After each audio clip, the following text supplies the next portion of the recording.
एक पॉइंट जो फयाज इलाही साहब आपसे गुफ्तगू कर रहे थे कंस्ट्रक्शन के हवाले से, ज़रा उसको हम वाइंड अप कर लेते हैं, फिर हम ज़रा नए पॉइंट्स पर आते हैं। मुझे ये बताइएगा कि आप क्या समझते हैं कि कंस्ट्रक्शन के सेक्टर को में मज़ीद इस्तेहकाम लाने के लिए हुकूमत को क्या करने की ज़रूरत है? आइंदा बजट में आप क्या एक्सपेक्ट कर रहे हैं, क्या चीज़ें होनी चाहिए? कंस्ट्रक्शन इंडस्ट्री जो है इसके साथ जुड़ी हुई, आपने कहा कि 70 इंडस्ट्रीज और भी चल रही होती हैं, तो ये इंपॉर्टेंट सेक्टर है।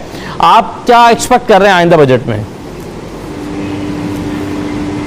साहब, जैसे पिछले हम 2 साल में देखते हैं तो बड़ी अच्छी रिफॉर्म्स की गई हैं फॉर द कंस्ट्रक्शन सेक्टर के लिए।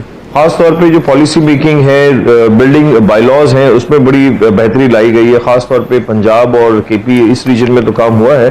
हम समझते हैं कि सिंध में भी काम करने की जरूरत है। बट इसके साथ साथ जैसे अभी हम देखते हैं फाइनेंशियल इंस्टीट्यूट्स हैं या तमाम बैंक्स हैं, हम माजी में देखते हैं तो जो हमें ये लोन की सहूलत बैंक से जो है हमें अवेलेबल नहीं होती थी इतनी आसानी से। और दुनिया में अगर आप देखते हैं जहां ये हाउस घर की या कंस्ट्रक्शन इंडस्ट्री में काम हो रहा होता है, तो वहां बहुत लो मार्जिन पे जो है ये जो है बैंक की फैसिलिटीज अवेलेबल होती हैं। आज नया पाकिस्तान में तो गवर्नमेंट ऑफ पाकिस्तान ने जो है इस वक्त 5 मरडे के लिए या 7% के ऊपर इन्होंने अच्छी फैसिलिटीज लो मार्जिन पे दे रहे हैं इंटरेस्ट पे। बट हम समझते हैं कि जो ऑनगोइंग अदर कंस्ट्रक्शन जो है उसमें इस जो है इंटरेस्ट रेट को मजीद कम करने की जरूरत है और इसको तकरीबन 3 से 4% पे लेके आए ये इंटरेस्ट रेट को, ताकि इस सेक्टर में मजीद और ग्रोथ आप देखेंगे नजर आएगी। अभी देखें इस वक्त जो मौजूदा सूरत हाल है, इसमें जो काम हो रहा है, आप स्टील सेक्टर की जो है इस वक्त तकरीबन 54% ग्रोथ आई है पिछले दिनों में। सीमेंट सेक्टर की ग्रोथ आई है, लेकिन इनके रेट्स भी, प्राइसेस भी बढ़ते जा रहे हैं इंपोर्ट के, रॉ मटेरियल इंपोर्ट करने की वजह से। तो ये ड्यूटीज जो है इंपोर्ट पे खत्म होनी चाहिए और इसके लिए वो और इकदाम करने चाहिए कि कंस्ट्रक्शन से मुतालिक जितनी भी और मटेरियल है, हम नहीं चाहते कि इसको इंपोर्ट किया जाए, लोकली सारे जो है ये मैन्युफैक्चरिंग होनी चाहिए। लेकिन इसके लिए जरूरत है कि लोकल मैन्युफैक्चरर्स भी जो है ये प्राइस कंट्रोल होनी चाहिए, ताकि लो कॉस्ट हाउसिंग पे भी काम हो सके और लोगों को एक सस्ती रिहाइश फराम की जा सके। ठीक है, चलें, बिल्कुल सही है। बहुत शुक्रिया फयाज इलाही साहब, आपने प्रोग्राम में शिरकत की हमारे। अब अब्दुल्ला यूसुफ साहब के पास आता हूँ। सबसे पहले जरा बात करते हैं अब्दुल्ला यूसुफ साहब, चूंकि FBI के चेयरमैन रहे हैं, टैक्सेस के हवाले से आपकी खास एक्सपर्टीज है। तो अब्दुल्ला यूसुफ, मुझे ये बताइए कि जो अगले साल में हम 1200-1300 अरब रुपए का इजाफी अपना हदफ तय कर रहे हैं टैक्स कलेक्शन का, यानी इस मरतबा हमको 4400-4500 के करीब कर पा रहे हैं, अगली मरतबा हम 5820 करना चाहते हैं, जो कि तकरीबन 1200-1300 अरब रुपए ज्यादा है। आपके ख्याल में ये बेस वाइडनिंग के बगैर मुमकिन हो पाएगा इतना हमें टैक्स कलेक्ट करना, या और फिर जो पहले से मौजूद जो टैक्स दहिंदगान है उस पर इजाफी बोझ डाल के ये फिगर हासिल की जा सकती है? देखें, शुक्रिया।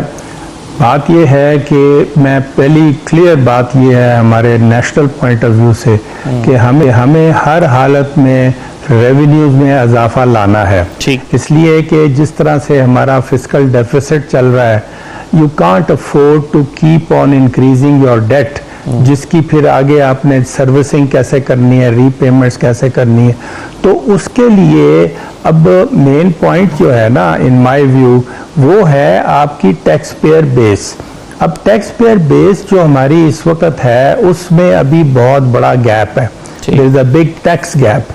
अब वो बात, उसकी बुनियादी प्रॉब्लम जो है हमारी, वो है unfortunately cash economy, non documented economy, जिसकी वजह से just people are able to evade and avoid the taxes.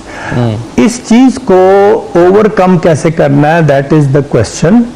और इन माय व्यू अगेन, जो कि दुनिया में tried and tested as a role model, you have to go for systematization through automation, जिसमें कि आपका सोल आइडेंटिफायर जो है ना, CNIC नंबर, उसका जितनी भी थर्ड पार्टी सोर्सेज हैं, इकोनॉमिक एक्टिविटीज की सोर्सेज हैं, वहां से आपको इंफॉर्मेशन लेनी होगी और based on that information then you are going to actually, when you are going to confront that potential taxpayer, how can he actually deny that?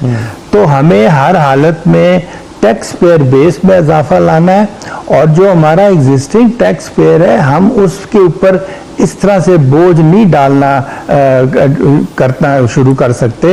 We have to facilitate the existing taxpayer and try and actually bring in on board that potential taxpayer जिसकी वजह से आपकी tax base में substantial इजाफा आना चाहिए और उसकी वजह से आपकी रेवेन्यू में भी इजाफा आना चाहिए, ताकि आप अपना जो फिस्कल डेफिसिट का इशू है जी उसको मैनेज कर सको इन द नेशनल इंटरेस्ट। जी बिल्कुल सही है। अच्छा आबिद हसन साहब, सर कहा जाता है कि ये तो खैर हमेशा से कहा जाता है कि हमारा जो बजट है वो IMF बनाती है, लेकिन इस मरतबा और खैर माजी में भी कई मरतबा ऐसा हुआ है कि बहुत सारी शराइत IMF की ऐसी होती हैं जिसको ज़हन में रखते हुए बजट बनाना पड़ता है। मिसाल के तौर पर हम टैक्स कलेक्शन ही की बात कर लें तो ये IMF की शर्त है कि वो, बल्कि वो तो इससे भी चाह रहे थे 100 अरब रुपये ज़्यादा हम टारगेट सेट करें, पिछले मरतबा भी टारगेट उनकी तरफ से दिया गया था।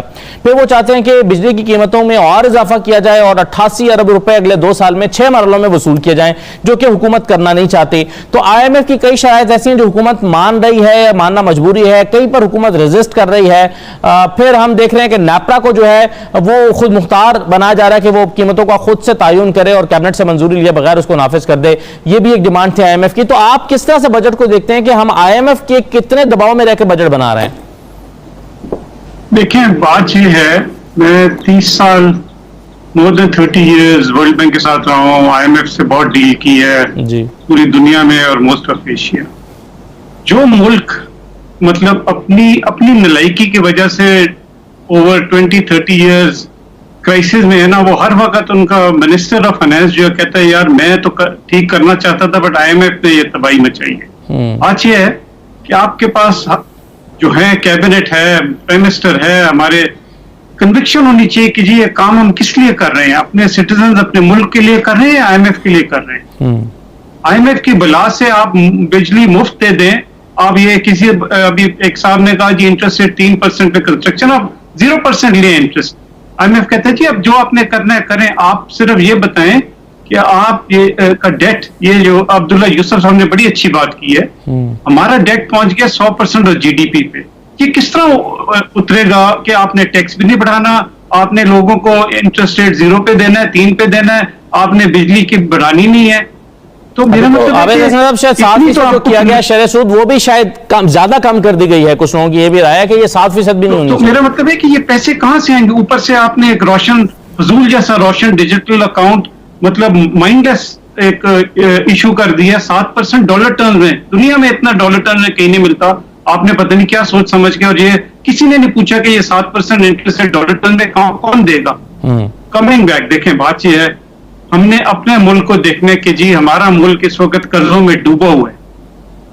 अभी हमें एक नेशनल कंसेंसस बनाना है कि अगले 10 साल में हम ये कर्जे किस तरह कम करेंगे। कोई नहीं कहता कि जी 1 साल में करें, 2 साल में करें, 5 साल में भी अगर हम ये कर्जे 100% से अगर 60% लें जो हमारा लॉ है। देखिए कोई नहीं पूछता कि ये लॉ की वायलेशन हुई है 10 साल से, ये किसकी अकाउंटेबिलिटी है? ये IMF ने कहा था कि जी लॉ वायलेट करें।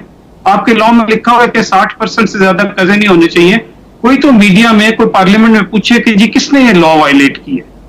तो कमिंग बैक, आई थिंक हमें वो बजट देना चाहिए जिसको मैं समझता हूं कि रॉबिनहुड बजट होना चाहिए, कि आपको अमीरों को टैक्स करें और गरीबों पे खर्च करें और लो इनकम पे। अब मैं बिल्कुल एग्री मतलब करता हूं कि आप जो है बिजली के टैरिफ जो हैं मतलब बिलो 300